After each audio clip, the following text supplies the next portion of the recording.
But what we do know is that borderline personality disordered people have identity disturbance. I think the same apply. And of course, in the footsteps of much greater scholars like Otto Kernberg, I think that borderline and narcissists have the same thing. They have identity disturbance. Patients with borderline personality disorder, uh, ironically, as a reaction to dysregulated emotions, they inhibit emotions. They fight back. The dysregulated emotions threaten to overwhelm them. They feel like drowning or suffocating. They feel they can't breathe. The emotions overtake them. The emotions stifle them, garrot them. And to fight this, what most patients with borderline do, they impose on themselves strict internal inhibitions. They inhibit their emotions. And they describe this as numbness or emptiness in the word of Kernberg. But this is actually a desperate attempt to inhibit. The problem is the emotions are dysregulated because there's no calibration mechanism. There's no internal gauge. There's no range. There's no thermometer to keep things in check. So both the dysregulation and the inhibitions get out of hand. One could even say that emotional inhibition in borderlines is a form of dysregulation. It's dysregulation in the other direction. And it's one of the most harrowing experiences of the intimate partners of borderlines.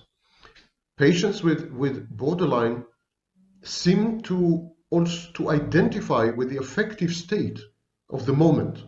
They kind of leap from one moment to another with no continuity, no narrative identity. And the reason they do this is because they don't have an identity.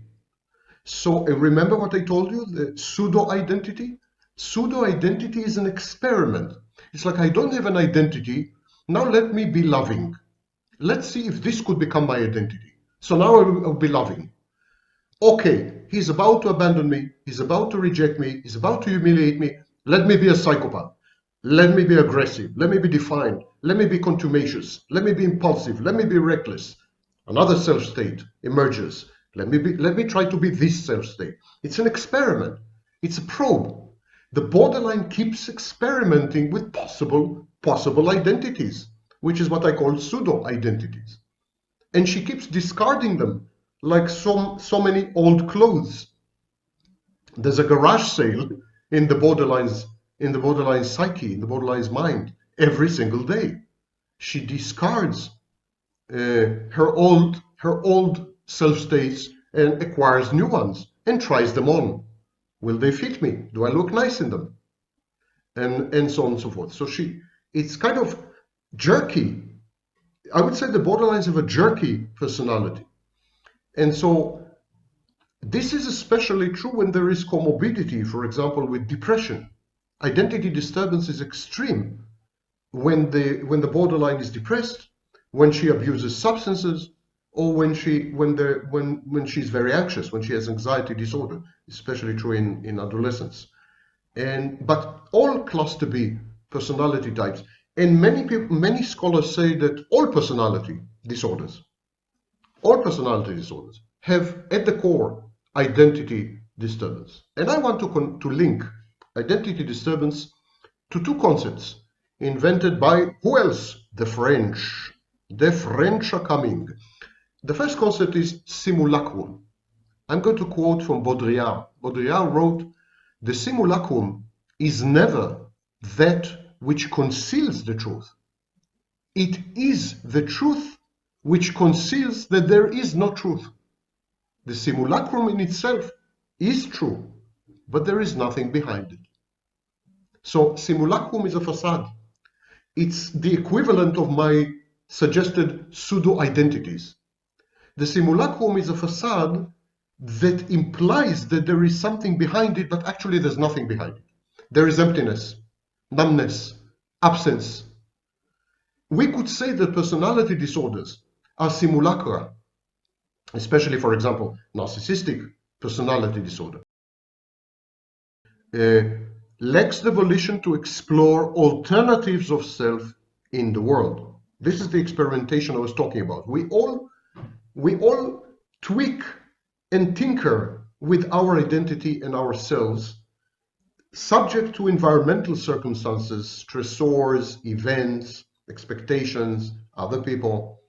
We play with our identity. Is not, there's a core, but it's a very plastic core, perhaps reflecting brain neuroplasticity.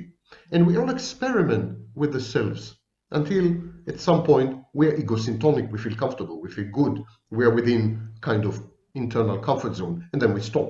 But we stop only for a while and we try again.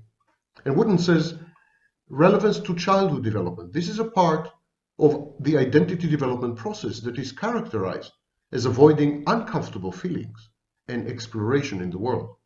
The result retards identity development and psychological adjustment. I refer you to Erickson, by the way, those of you who want to delve deeper. I refer you to Erickson's incomparable work about the stages of human development, human psychological development. Erik Erikson, 1968, Identity, Youth and Crisis, published by Norton in New York. And of course, I refer you to Marcia, which I'm about to discuss at length. 1966, Development and Validation of Ego Identity Status, in the Journal of Personality and Social Psychology, Volume 3.